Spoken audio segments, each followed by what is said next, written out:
Thank you, Pastor Bill. I'd like to say I was 10 minutes late because I was putting on my shoes, but I want to introduce my wife, Connie Schultz, in the third row.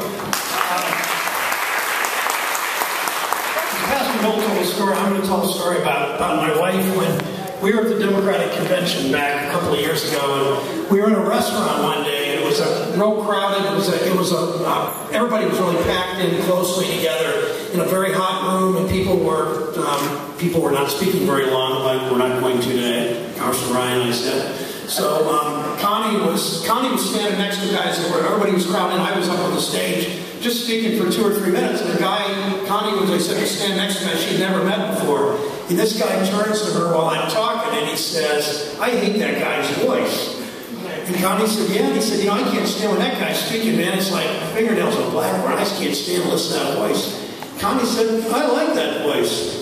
And the guy said, "You like his voice?" And Connie said, "Yeah, you know what, I really like it?" The guy said, "When?" And she goes like this, and he leans in. She said, "I really like it when he wakes me up in the middle of the night and says, 'I love you, baby.'"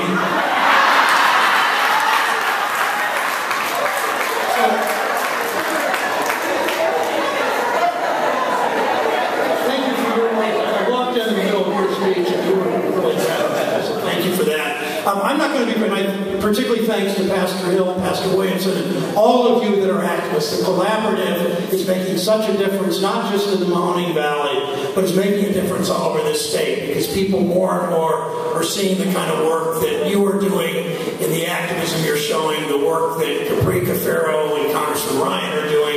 It really is making a difference for everybody. I don't want to talk very long because I know there are questions. I know that Capri and Tim and I and Pastor Hill and all of us want to hear your comments. So I just want to say a few things. First, that your activism does make a difference. Second, that this assault that we're seeing on Medicare and on Social Security, these attacks from Washington are nothing new.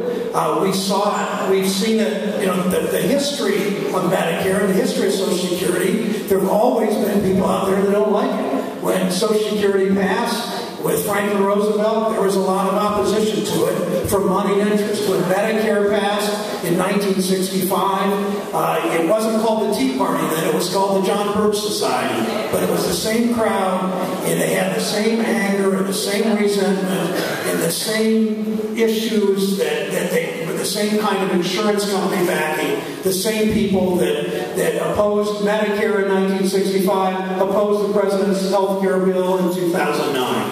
And we know who they are. We know they keep trying. We know they won't go away. But we know each time we beat them back. We beat them back in 1995 when Speaker Gingrich tried to privatize Social Security. He didn't get away with it. We know when George Bush tried to privatize Social Security in 2005, he didn't get away with it. And we know they got a new name now. They don't, they got to come up with some fancy name. And when they talk about the estate tax, which is paid by less than 1% of people in the country, they call it the death tax and try to make everybody in the country think they're paying it when they aren't. Well, this new way they have of going after Medicare and Social Security is called the Cut, Cap, and Balance Bill.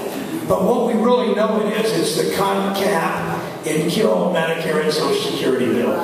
And that's why they're not going to get away with it. They didn't get away with it in the 1960s trying to beat Medicare. They didn't get away with it in the 1990s trying to privatize Medicare. They didn't get away with it a few years ago trying to kill Social Security. And they're not going to get away with it this time. That's why your efforts are so very, very important. You look at the progress as a nation that we've made in the last 100 years. And some of you have seen this before, but I mentioned on my lapel I wear a pin that's a depiction of a canary in a bird cage. The mine workers 100 years ago took the canary down to the mines, and if the canary died, the mine worker got out of the mines. He had no government that cared enough to protect him, and in those days, no union strong enough to protect him. But look what we've done in the last 100 years. When a child was born in this country in 1900, when they took the canary down to the mines, a child's life expectancy was about 45, 46 years. Today we live a lot longer because of what you as activists has done. What you do in your churches, what you do in union halls, what you do in ethnic organizations and civil rights organizations.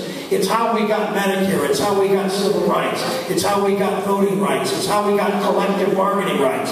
It's how we got safe drinking water and clean air and protection for children and fair and prohibition on child labor. All of those kinds of things were because people in their churches, in their union halls, in their civil rights organizations, in their children's organizations, whatever, fought for the right things. That's why we're going to continue to win on this issue. That's why no matter what they try to do to privatize Medicare or to privatize Social Security or to cut the heart out of Medicaid or try to take away collective bargaining rights, they're not going to get away with it because there are a lot more of us than there are of them. You're going to keep fighting.